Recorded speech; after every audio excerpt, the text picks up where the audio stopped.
relawan ngaji di sini. Saya juga beberapa bulan yang lalu kirim anak-anak ibu dan Kabupaten Malang di PBNU juga untuk datang di sini dalam rangka menjaga supaya NU itu tetap hadir dalam situasi yang sulit. Maka saya sering sampaikan kita itu harus membuat NU itu hadir di hati masyarakat di semua situasi, khususnya pada situasi yang benar.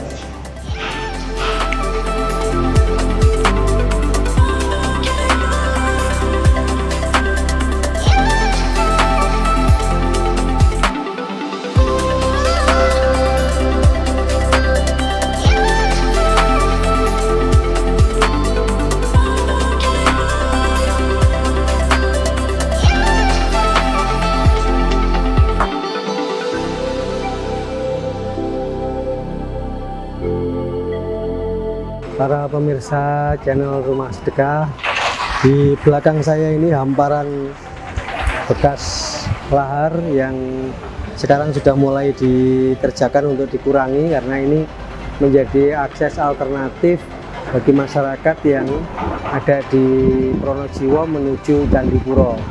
Tetapi tempat ini juga tidak bisa dilewati kalau misalnya terjadi hujan, karena ini juga rawan sekali untuk pasir-pasir lahar itu melewati ini, dan itu akan sangat berbahaya bagi masyarakat.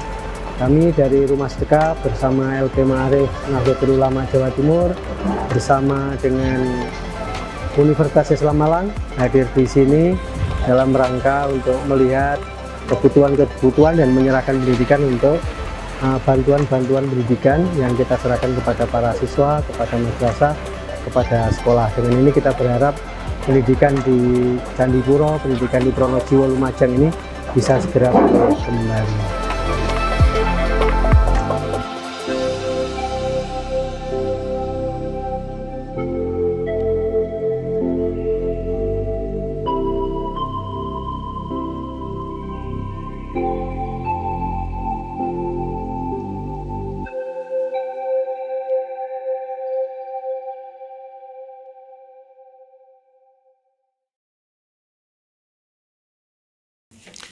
Bismillahirrahmanirrahim. Assalamualaikum warahmatullahi wabarakatuh. Alhamdulillahi rabbil alamin, wal aqibatu lil muttaqin, wala udwana illa 'alal zalimin. Asyhadu an la ilaha illallah wahdahu la syarikalah, wa asyhadu anna Muhammadan abduhu wa rasuluh. Allahumma shalli wa sallim wa barik ala sayyidina Muhammadin wa ala alihi wa sahbihi ajma'in. Rabbi shrah li sadri wa yassir li amri wa hlul 'uqdatam min lisani yafqahu qawli, amma ba'du. Para jamaah semuanya ingkang kula hormati, ingkang kula muliakan, syukur alhamdulillah malam ini kita masih bisa bermuajahah.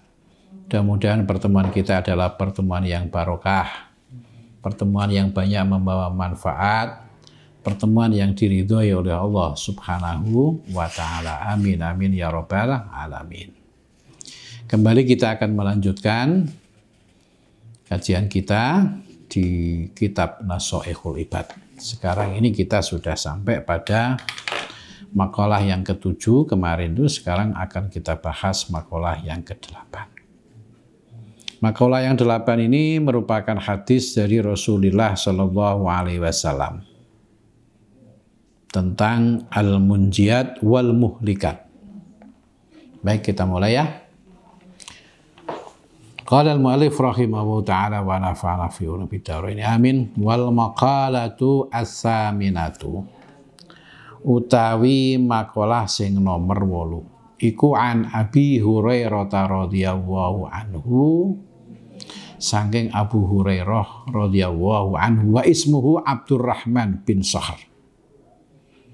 Jadi hadis niki saking Abu Hurairah. Aslinya Abu Hurairah niku adalah Abdurrahman bin Sahr. Jadi nama aslinya itu mboten ke Abu Hurairah. Abu Hurairah niku lakop wadanan.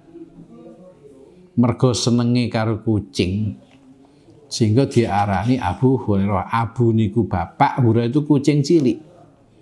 Jadi bapaknya kucing cilik. Tapi aslinya sinten Abdurrahman nama aslinya. Nah, beliau ini termasuk salah satu sahabat Rasulullah yang asalnya itu agamanya Nasrani. Kemudian masuk Islam dan sangat dekat karena beliau masuk Islam dalam umur yang sangat muda. Sehingga sangat dekat dengan Rasulullah. Nah, karena kedekatannya itulah, maka hadis yang melalui beliau ini itu cukup banyak. Ya, cukup banyak. Apa yang disampaikan anahu sak temene Abu Hurairah iku dawuh sinten An-Nabiyyu sallallahu alaihi wasallam. Kanjeng Nabi dawuh ngeten. Salasun munjiatun wa salasun muhlikatun. Salasun utawi ana telung perkara iku munjiatun perkara sing iso nyelametno. Mukhlisatun li sahibiha minal adabi tegese iso nyelametna wong sing gelem nglakoni telung perkara ini dari adabe Allah. Tapi wasalasun muhlikatun dan ana telung perkara yang itu bisa merusak. Muqiatun li fa'iliha fil halaki. Tegese iso nibakno wong sing nglakoni telung perkara ini di dalam kerusakan. Nah, napa niki? Sing telu diarani sebagai sesuatu yang muhlikatun itu, munjiatun. Wasalasun lan ana telu maneh darujatin iku termasuk perkara sing iso membuat seseorang mendapatkan derajat di akhirat. Wasalasun kafaratun dan juga ada 3 hal itu bisa menjadi kafarat atau menjadi penebus lidunubi amiliha bagi dosa-dosane wong sing nglakoni dosa tersebut. Jadi niki isine hadis cukup banyak. Nomor 1 kita mulai. Amal munjiatu anapun utawi perkara sing iso nyelametno. Jadi munjiat itu artinya perkara sing nyelametno, apa-apa sing iso nyelametno. Maka ada orang dinamakan namanya Siti Munjiat kalau perempuan. Kalau laki-laki namanya Munji. Nah, itu ada kan itu ya. Nah, atau dalam bentuk yang lain namanya Munaji. Nah, itu berbeda-beda ya. Apa hal yang menyelamatkan itu?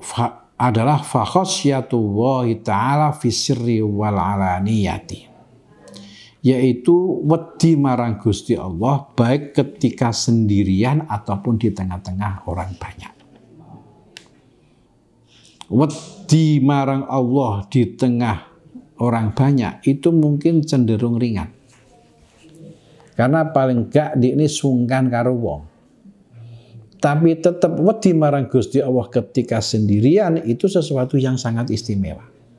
Gak kabeh wong iso. Lho nggih.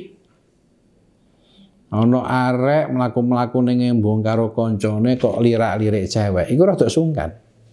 Lirike titik ngene. Tapi kok dhewean lirike akeh bukan lirik mendelik malah. Jadi wong iku nak dhewean biasanya luwih angel untuk bisa wedi maring hukume Gusti Allah. Mulane wonten napa nggih YouTube niku wong nyolong mokel poso. Napa? Nyolong mokel poso. Rata-rata dhewean. Dan ketika konangan orang lain iku pura-pura gak mokel. Pura-pura nanti pas ngombe ngeten terus konangan wong, "Lho mokel," langsung digawe rawuh. "Enggak, gak mokel, kok panas iki lho raiku." Wonten-wonten ngoten niku. Wonten nggih. Ana sing modele ngeten ning pawon toleh. Ana wong apa enggak njukuk sego, njukuk iwak. Mbek sendok. Marono ketemu jangan lodeh, ketemu iwak pindang. Mareng ngono wis sak piring ndodok kate diemplok. Lho, kok ana kancane lewat. Lho, gak poso ta? Enggak kate mangane kucing jarene ngono. Jarene kancane, mosok mangan kucing gawe sendok. Iku gawe nguduk iki lho ono. Ono ae dalia. Itu. Biasanya memang sendirian itu cenderung untuk susah menghindari hal yang jelek. Termasuk nglakoni apik iku kadang-kadang nek dhewean iku ya berat. Coba jenengan umpamane ketinggalan sholat tarawih, jamaah tarawih. Kira-kira luwih milih turu apa milih tarawih dhewean? Wae sing milih turu timbangane tarawih dhewean. Soalnya apa? Aku sekali ya, padahal tarawih gak harus jamaah. Wong Kanjeng Nabi tarawih ya gak jamaah. Tapi ae ono ae alasane. Ngoten ya? Nggih. Sedekah nggih ngoten. Sedekah dhewean iku ya tolah-toleh gak ono wong wis 5.000 wae. Nah, katakan bagi ono wong 50.000. Nah, betul enggak itu? Betul. Maka di sini hal yang bisa menyelamatkan kita dari adab Gusti Allah yaitu selalu takut marang Gusti Allah baik dalam ketika sendirian ataupun di tengah-tengah orang banyak. Yang kedua, wal qasdu fil fakri wal ghina, yaitu urip sederhana ketika kita itu dalam keadaan fakir ataupun sugih. Iki yo angel. Nak wong fakir kok sederhana itu sepenggaweane. Gampang kan? Tapi nak wong sugih kok sederhana rada angel niki ya. Duwe ono, coba. Kate tuku yo duwe-duweke dhewe, kate mangan apa yo duwe-duweke dhewe. Kongkon sederhana angel. Kate tuku klambi sing apik sak karepe. Wong ajane ono. Nah, tapi hidup sederhana atawassutu fil ma'isati bi alam yujawiz fiha al-haddu wa radiya bidzalika, itu termasuk sesuatu yang bisa menyelamatkan. Jadi hidup sederhana dan tidak melampaui batas-batas yang sudah ditetapkan dan ridho, jadi hati itu legowo dengan kesederhanaan, itu bisa menyelamatkan kehidupan. Dari apa? Dari adabe Gusti Allah. Loh. Memang urip sederhana itu penak kok, meskipun gak keren. Nih, urip sederhana itu penak, tapi gak keren tapi. Sebab apa? Ya tenang lah, mau mangan sate, mau mangan tempe penyet orang ngurus wis. Enak wis. Jadi ndelok tempe penyet karo sate dianggap padha. Antarane lemah karo coklat dianggap padha ngono lho. Kan penak ngoten niku. Sehingga apa? Ana enak ya dipangan, ana gak enak ya dipangan wis. Lega nek modele ngoten niku. Nah, ini juga bisa menjadi sesuatu yang bisa menyelamatkan kehidupan kita. Dan yang ketiga adalah wal adlu fir ridha wal ghadabi, yaitu berperilaku adil baik ketika kita sedang lapang, longgar, ataupun ketika kita sedang emosi. Nah, jadi tetap bisa berbuat adil baik ketika itu sedang lapang ataupun sedang emosi. Nah, ini juga sesuatu yang sulit, tapi itu bisa menyelamatkan kita dari adab Allah Subhanahu wa Ta'ala. Memang adil itu dimanapun dan bagaimanapun harus tetap ditegakkan. Baik ketika keadaan terjepit ataupun keadaan lapang, itu harus tetap ditegakkan yang namanya berbuat adil. Wa amal muhlikatu anapun utai perkara sing rusak. Merusak apa? Muhlikat itu maksudnya adalah orang kalau melakukan ini bisa masuk pada kerusakan. Ya, kerusakan dirinya, kerusakan orang lain, lingkungan, dan lain sebagainya. Itu pertama adalah fasuhun syadidun, yaitu muwadid sing nemen. Muwadid nemen iku napa ya? Pokoke ibarate koyok-koyok udele metu cambahe ngoten. Urip iku sampe udele metu jambahe. Soalnya apa? Adus ora tau gawe sabun. Adus saya ya cuma gak tahu disiramno. Cuma dijukuk terus dikosok-kosok sehingga apa bolotnya mlebu udel kabeh. Begitu ana kacang ijo lewat iku no, ya cokol dene. Ibaratnya kaya ngono. Ana maneh sing ibarat medhit nemen iku teleke digoreng dhewe. Nah, ini sing garai rusak. Sebab nek wong ku medit ora ana bantu membantu. Ya, enggak ada bantu membantu. Jadi bukhlun syadidun fala yu'addi ma alaihi min haqqillahi ta'ala wa haqqil khalqi. Sehingga dia tidak mau melakukan hak-haknya Allah ataupun hak-haknya makhluk. Pokoknya karpe diwilah. Di dalam riwayat yang lain disebutkan bukan fasukhun syadidun tapi fasukhun muta'un. Ai bukhlun yuti'uhu al-insan. Jadi bakhil yang membuat orang lain itu mengikuti apa yang menjadi kebakhilannya. Taat terhadap kebakhilannya.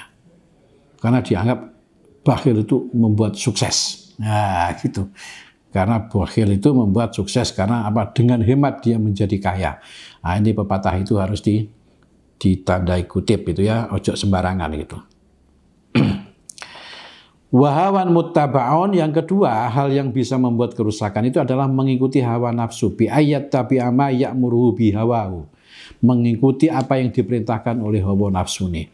Sudah banyak kasus wong iku nak mengikuti hawa nafsu nih, wis rusak kabeh urip. Contoh nggih, jenengan mungkin nate ningali teng TV. Ana wong umur 82 tahun mantan kepala pemerintahan di sebuah tempat. Wayahe wis nek omah istirahat, wong awake ya wis gak sehat, tapi terpaksa tetap disidang digiring ning gone penjara. Apa gak rusak ngoten iki? Kenapa kok begitu? Karena dia mengikuti hawa nafsunya, dia melakukan tindak korupsi. Loh. Kemudian juga ada sebuah organisasi itu hancur berantakan. Gara-gara apa? Pengurusnya cuma nuruti nafsu tok. Sehingga apa? Dia nggak ngurusi organisasi, tapi malah jadi urusannya organisasi. Nah gitu. Rusak kabeh.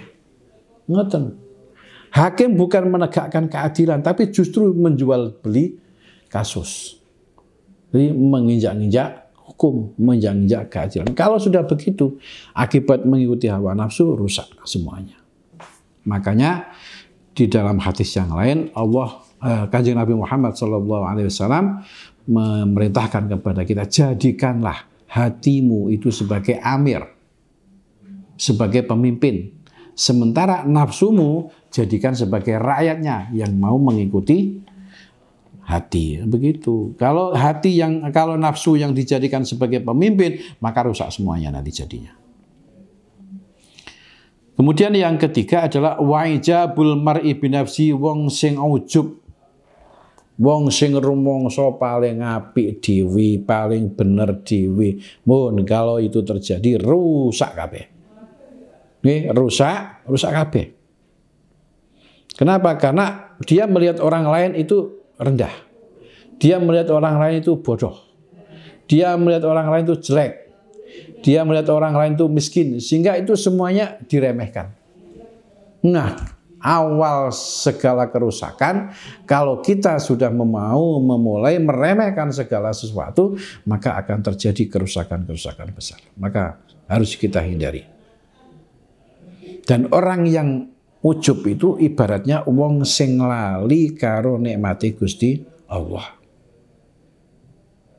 Jadi nadharahu ilaiha bi'ainil kamali manisnya ni'matillahi ta'ala wa ma'al amni min zawaliha. Wong ujub itu wong sing ndelok awake dhewe secara sempurna, lali karo nikmate Gusti Allah dan merasa aman dari hilangnya nikmat tersebut. Padahal nikmat itu adalah titipane Gusti Allah yang satu saat dan kapan saja bisa hilang. Iya kan? Harta benda itu nikmat, tapi itu titipan. Jabatan itu juga nikmat, tapi itu titipan.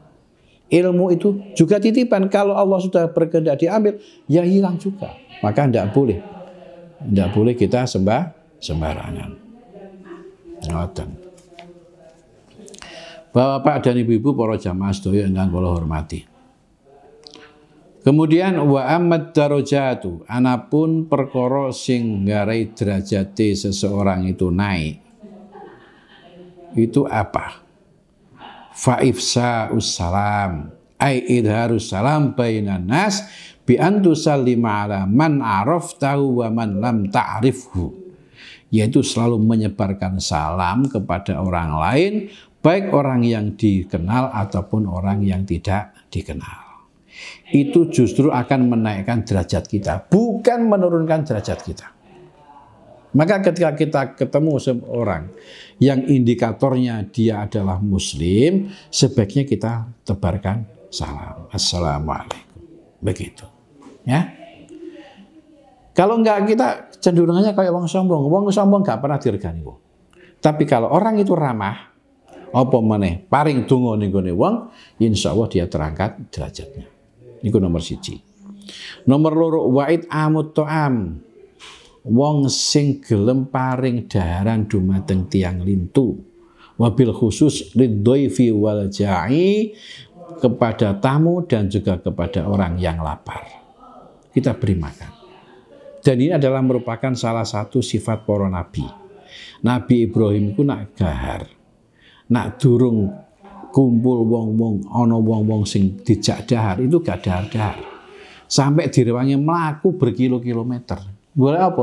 Golek wong sing kelek dijak mangan. Kaya apa aja?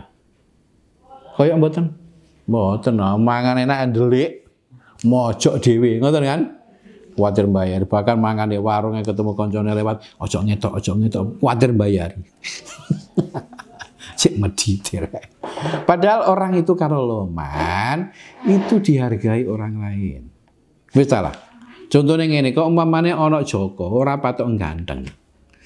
Ngarepno cewek ayu. Engko ora direwangi calon mertua. Mamane anake calon mertua ta, "Nduk, iki ana Joko, ora patok ganteng tapi loman, Nduk. Sampeyan gelem ya dirabi." Kok umpamane cewek nolak, "Mboten Pak, wong rupane ngoten." Engko rak mertuane ngene, "Oh, apik iku, Nduk. Ora usah ganteng gak apa-apa. Wong golek ganteng iku gampang, tapi golek wong loman iku angel. Timbangan sampean tok cowok ganteng tapi medhit ya apa?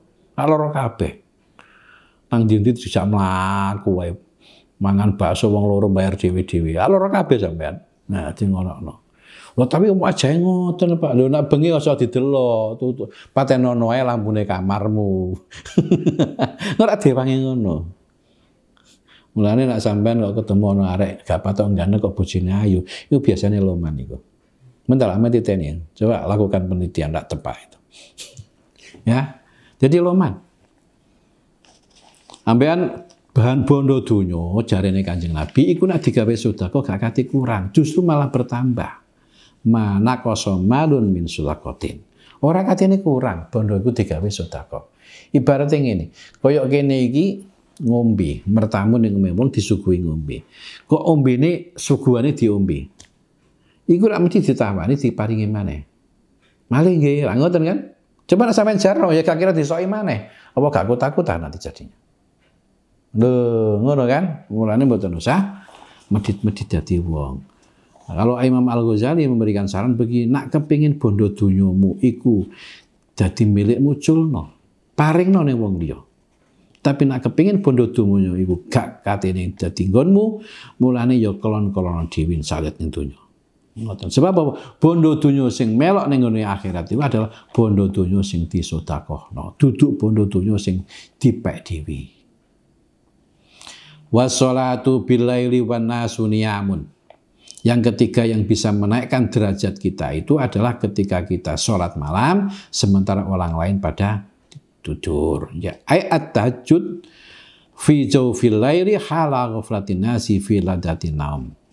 Jadi ini memang banyak hadis dan juga ayat Al-Qur'an yang menjelaskan sholat bengi itu memang bisa menaikkan derajat kita, memiliki namanya maqaman mahmuda, yaitu derajat yang terpuji. Wis, pemane poso-poso ngeten iki mun dilakoni iki sadurunge dahar sahur, mborong rakaat, petang rakaat sampai 12 rakaat monggo dilakoni. Saliyane salat tarawih. Marono witir maneh, ngoten mboten apa-apa.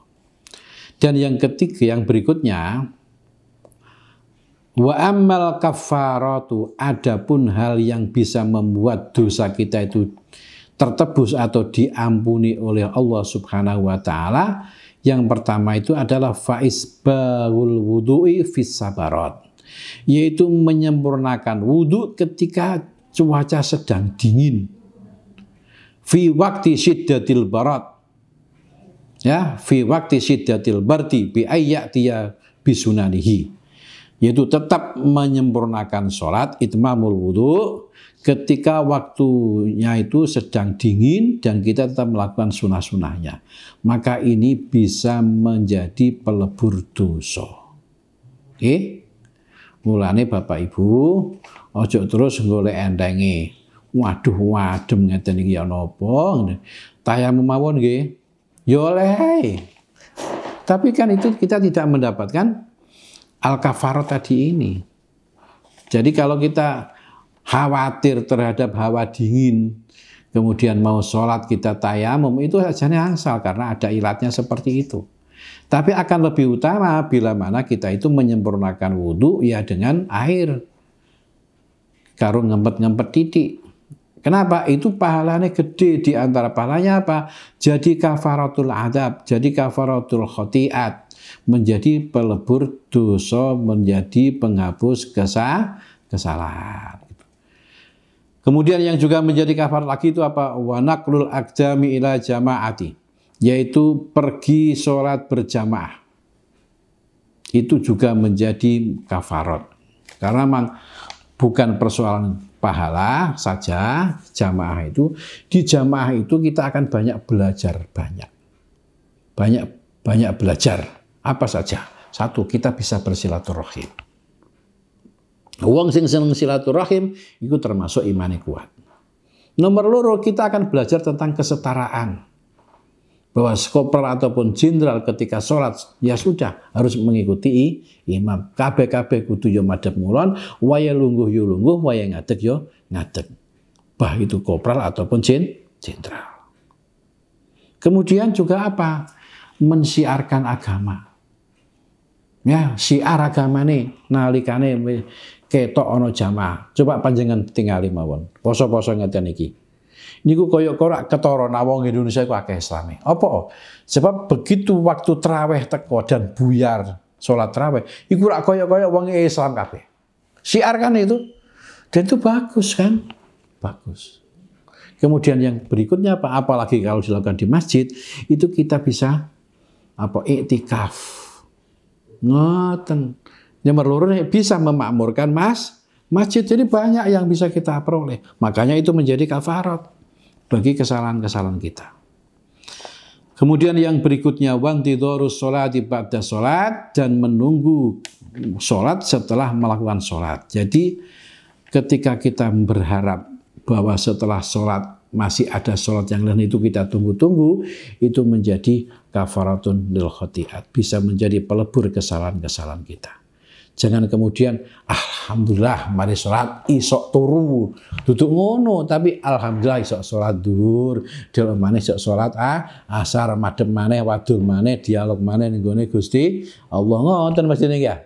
Sehingga apa? Waktu sholat dengan sholat itu ditunggu, entah dengan melakukan amal kebaikan sifatnya sosial ataukah amal kebaikan bersifat ritual seperti zikir, ngaji, baca sholawat, istighfar, tasbih dan sabi turti, atau melakukan amal-amal kebajikan yang lain seperti bekerja dengan sungguh-sungguh, membantu orang lain, sedekah dan lain sebagainya. Nah, ini yang disampaikan oleh Rasulullah SAW. Jadi ada 3 amal itu munjiat, menyelamatkan.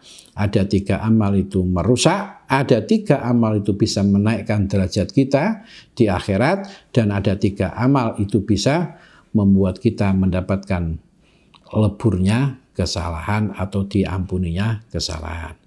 Ini yang disampaikan oleh Rasulullah SAW melalui Abu Hurairah radhiyallahu anhu. Mudah-mudahan ini semuanya bisa menjadi perhatian kita sehingga kita bisa melaksanakan dengan baik, dan akhirnya kita bisa memiliki keselamatan, lepas dari kerusakan, mendapatkan derajat yang tinggi di akhirat, dan kesalahan-kesalahan kita diampuni oleh Allah Subhanahu wa Ta'ala.